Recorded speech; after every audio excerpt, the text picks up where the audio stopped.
नमस्कार। प्रादेशिक समाचार के साथ मैं पूनम किरकिट्टा। पहले मुख्य समाचार। प्रधानमंत्री नरेंद्र मोदी रक्षा क्षेत्र में आत्मनिर्भरता कार्य के लिए आह्वान विषय पर आज एक वेबिनार को करेंगे संबोधित। राज्य में 400 यूनिट से ज्यादा बिजली खपत करने वाले उपभोक्ताओं को अब नहीं मिलेगी सब्सिडी। यह निर्णय 1 अप्रैल से होगा लागू।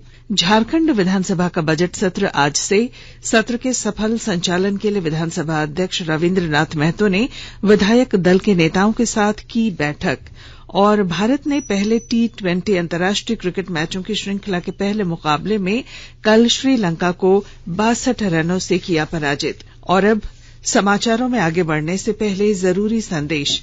कोरोना वायरस के नए स्वरूप ओमिक्रॉन को देखते हुए आपसे अपील है कि सतर्क रहें और पूर्ण टीकाकरण कराएं। 15 से 18 वर्ष के किशोरों और अन्य लोगों के टीकाकरण में भी मदद करें। सुरक्षित रहने के लिए कृपया 3 सरल उपायों का पालन अवश्य करें। मास्क पहनें, 2 गज की सुरक्षित दूरी बनाए रखें, हाथ और चेहरा साफ रखें। कोविड संबंधी किसी भी जानकारी और सलाह के लिए राष्ट्रीय हेल्पलाइन नंबर 01123978046 और 1075 पर संपर्क करें। वहीं राज्य हेल्पलाइन नंबर 104 डायल कर किसी भी समस्या का त्वरित समाधान लिया जा सकता है। प्रधानमंत्री नरेंद्र मोदी रक्षा क्षेत्र में आत्मनिर्भरता कार्य के लिए आह्वान विषय पर आज एक वेबिनार को संबोधित करेंगे। इस वेबिनार का उद्देश्य रक्षा क्षेत्र में सरकार के विभिन्न कार्यक्रमों को और आगे बढ़ाने के लिए इसमें सभी हितधारकों को शामिल करना है। रक्षा मंत्रालय केंद्रीय बजट 2022-23 में की गई घोषणाओं के बारे में बजट बाद वेबिनार का आयोजन कर रहा है। वेबिनार में पैनल चर्चा आयोजित की जाएगी जिसमें प्रख्यात वक्ता और रक्षा मंत्रालय, रक्षा उद्योग, स्टार्टअप्स तथा अकादमिक विशेषज्ञ हिस्सा लेंगे। रक्षा मंत्री राजनाथ सिंह वेबिनार के समापन सत्र की अध्यक्षता करेंगे। प्रधानमंत्री नरेंद्र मोदी ने कल रात रूस के राष्ट्रपति व्लादिमीर पुतिन से टेलीफोन पर बात की। राष्ट्रपति पुतिन ने प्रधानमंत्री मोदी को यूक्रेन को लेकर ताजा घटनाक्रम के बारे में बताया।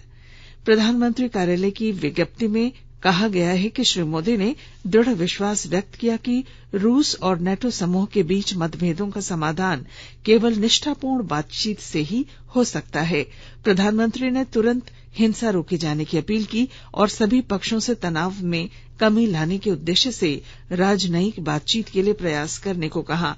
प्रधानमंत्री ने यूक्रेन में भारतीय नागरिकों, विशेषकर विद्यार्थियों की सुरक्षा से संबंधित भारत की चिंता से भी रूस के राष्ट्रपति को अवगत कराया।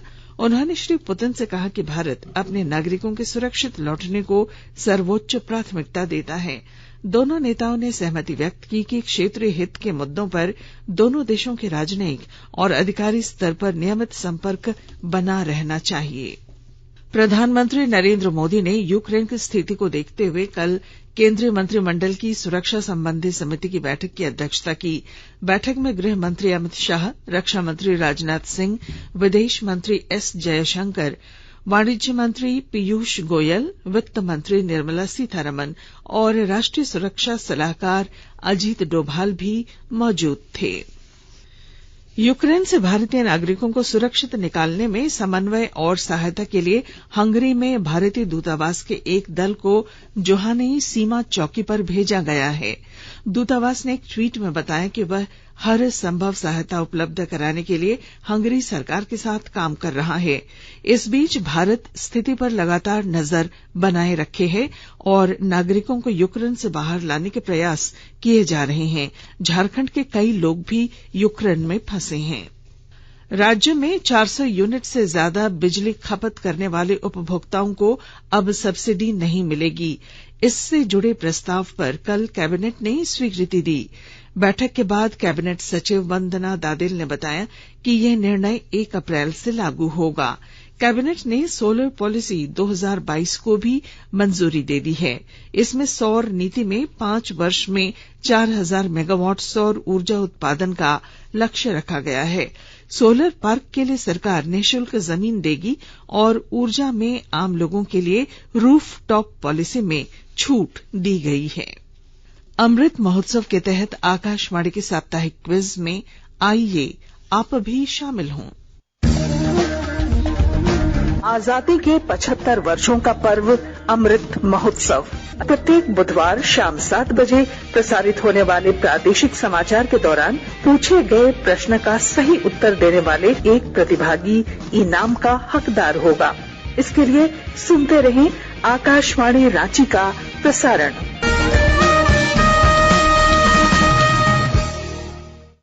देश में अब तक 176 करोड़ 76 लाख से अधिक कोविड रोधी टीके लगाए जा चुके हैं।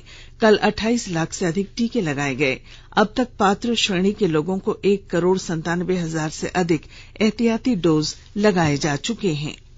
आकाशवाणी के ताजा तरीन समाचारों के लिए आप हमारी वेबसाइट newsonair.com पर लॉग ऑन कर सकते हैं। ताजा समाचार Twitter handle @AIR News Alerts और Facebook page all India radio news पर भी उपलब्ध है। आप प्रादेशिक समाचार एकांश के ट्विटर हैंडल @AIR News_Ranchi और फेसबुक, इंस्टाग्राम पेज तथा YouTube channel AIR News Ranchi पर भी हमारे बुलेटिन सुन सकते हैं। प्रादेशिक समाचार आप आकाशवाणी रांची से सुन रहे हैं और अब पेश हैं कोरोना से बचाव के कुछ संदेश।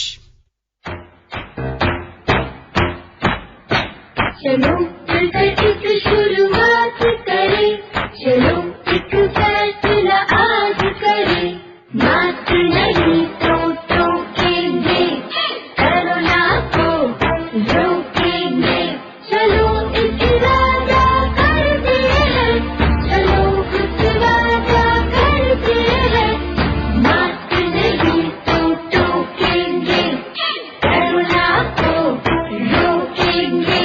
भारत सरकार द्वारा जनहित में जारी। कोविड-19 से बचाव और सुरक्षित रहने के 3 उपाय। मास्क लगाएं, 2 गज दूरी है जरूरी, सुरक्षित दूरी रखें, हाथ और मुंह साफ रखें। प्रादेशिक समाचार में आपका फिर स्वागत है। झारखंड विधानसभा का बजट सत्र आज से शुरू हो रहा है।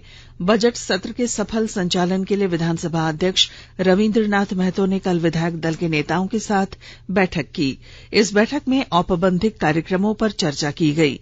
मंत्रिमंडल सचिवालय एवं निगरानी विभाग के अनुसार झारखंड बजट के पहले दिन झारखंड के राज्यपाल रमेश बैस सदन में अभिभाषण पेश करेंगे। मंत्रिमंडल सचिवालय एवं निगरानी विभाग द्वारा जारी अधिसूचना में कहा गया है कि यह बजट सत्र 25 मार्च तक चलेगा। इस दौरान वित्त मंत्री डॉक्टर रामेश्वर उरांव वित्त वर्ष 2022-23 का बजट सदन में 3 मार्च को पेश करेंगे। झारखंड कैबिनेट की बैठक में कल त्रिस्तरीय पंचायत चुनाव संपन्न कराने के प्रस्ताव पर स्वीकृति दी गई।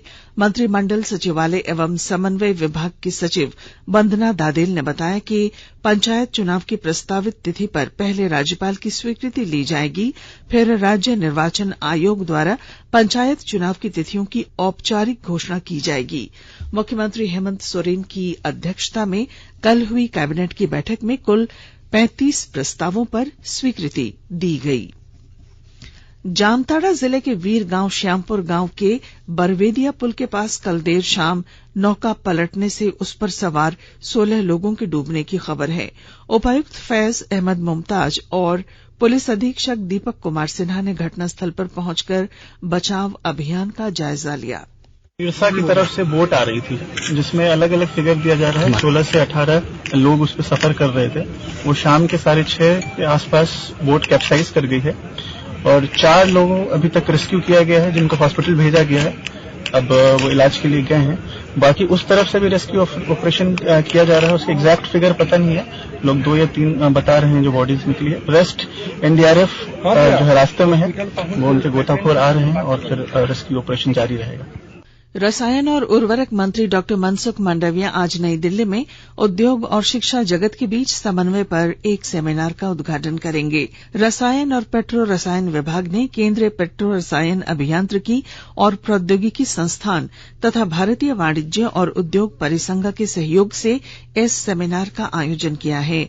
सेमिनार के दौरान विभिन्न विषयों पर 2 तकनीकी सत्र आयोजित होंगे। राष्ट्रपति रामनाथ कोविंद आज से 3 दिनों के असम दौरे पर हैं। वे आज गुवाहाटी में महान अहोम जनरल लचित बोरफुकन की 400वीं जयंती के उपलक्ष्य में वर्ष भर के समारोह का उद्घाटन करेंगे। राष्ट्रपति कोविंद बोरफुकन जयंती समारोहों का शुभारंभ जोरहाट में जनरल बोरफुकन के स्मारक के पुनर्निर्माण कार्य की आधारशिला रखने से करेंगे। इसी आयोजन में वे कामरूप जिले के दोदोरा में अलाबोई युद्ध स्मारक की भी आधारशिला रखेंगे। कल श्री कोविंद तेजपुर विश्वविद्यालय के दीक्षांत समारोह में शामिल होंगे। कल ही वे काजीरंगा नेशनल पार्क में जीप सफारी करेंगे और पार्क के संरक्षण और विकास कार्यों की समीक्षा करेंगे। श्री कोविंद काजीरंगा नेशनल पार्क में एक प्रदर्शनी भी देखेंगे। अमेरिकी credit rating agency Moody's investors service ने कैलेंडर वर्ष 2022 के लिए भारत की आर्थिक वृद्धि के अपने अनुमान को 7% से बढ़ाकर 9.5% कर दिया है।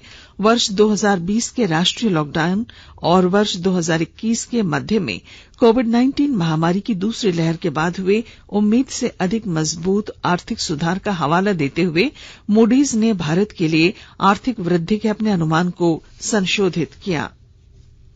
क्रिकेट। भारत ने 3 T20 अंतर्राष्ट्रीय क्रिकेट मैचों की श्रृंखला के पहले मुकाबले में कल श्रीलंका को 62 रनों से हरा दिया। लखनऊ में भारतीय टीम ने पहले बल्लेबाजी करते हुए निर्धारित 20 ओवर में 2 विकेट पर 199 रन बनाए। रोहित शर्मा और ईशान किशन की जोड़ी ने पहले विकेट के लिए 111 रन जोड़े। ईशान ने 56 गेंदों में शानदार 89 रन बनाए। उन्हें प्लेयर ऑफ द मैच घोषित किया गया। जवाब में श्रीलंका की टीम निर्धारित 20 ओवर में 6 विकेट पर 137 रन बनाई। भारत के लिए भुवनेश्वर कुमार और वेंकटेश अय्यर ने 2-2 विकेट, जबकि युजवेंद्र चहल और रवींद्र जडेजा ने 1-1 विकेट लिया। मौसम। राज्य के कई जिलों में कल शाम से दक्षिणी पश्चिमी राजस्थान में बन रहे विक्षोभ का असर देखा गया। राज्य के उत्तरी भाग, पलामू प्रमंडल तथा मध्य भाग यानी रांची, बोकारो, गुमला, हजारीबाग, खूंटी और रामगढ़ में गर्जन के साथ बारिश हुई। हजारीबाग जिले में दोपहर बाद अचानक तेज हवाओं के साथ बारिश शुरू हुई। झील के आसपास कई पेड़ों के गिरने की सूचना है। इधर रांची जिले में बारिश के साथ जमकर कल ओलावृष्टि हुई। मौसम विज्ञान केंद्र ने 24, 25 और 26 फरवरी को राज्य के कई क्षेत्रों में गर्जन के साथ वर्षा का पूर्वानुमान लगाया है। और अब अखबारों की सुर्खियां। राज्य से प्रकाशित होने वाले लगभग सभी अखबारों ने रूस द्वारा यूक्रेन पर हमले की खबर को अपनी सुर्खी बनाई है। दैनिक हिंदुस्तान का शीर्षक है, यूक्रेन पर रूस का हमला, तबाही। प्रभात खबर ने लिखा है, यूक्रेन पर रूसी हमला, चेरनोबिल पर कब्जा। दैनिक भास्कर का शीर्षक है, लालू के साथ बिना इजाजत 2 बार एम्बुलेंस में डेंटल कॉलेज गए पूर्व विधायक भोला यादव। दैनिक जागरण ने झारखंड कैबिनेट की खबर को शीर्षक दिया है, अधिक बिजली खपत पर सब्सिडी नहीं, पंचायत चुनाव अप्रैल मई में। रांची एक्सप्रेस की सुर्खी है, झारखंड विधानसभा का बजट आज से, सत्र के हंगामेदार होने की संभावना। और अंग्रेजी दैनिक हिंदुस्तान टाइम्स तथा द टाइम्स ऑफ इंडिया ने यूक्रेन पर रूस के हमले की खबर को सचित्र प्रकाशित किया है। और अब बुलेटिन के आखिर में मुख्य समाचार एक बार फिर। प्रधानमंत्री नरेंद्र मोदी रक्षा क्षेत्र में आत्मनिर्भरता कार्य के लिए आह्वान विषय पर आज एक वेबिनार को करेंगे संबोधित। राज्य में 400 यूनिट से ज्यादा बिजली खपत करने वाले उपभोक्ताओं को अब नहीं मिलेगी सब्सिडी। यह निर्णय 1 अप्रैल से होगा लागू। झारखंड विधानसभा का बजट सत्र आज से, सत्र के सफल संचालन के लिए विधानसभा अध्यक्ष रवींद्र नाथ महतो ने विधायक दल के नेताओं के साथ की बैठक। और भारत ने पहले T20 अंतर्राष्ट्रीय क्रिकेट मैचों की श्रृंखला के पहले मुकाबले में कल श्रीलंका को 62 रनों से किया पराजित। और इसके साथ ही आकाशवाणी रांची से प्रादेशिक समाचार का ये बुलेटिन समाप्त हुआ। नमस्कार।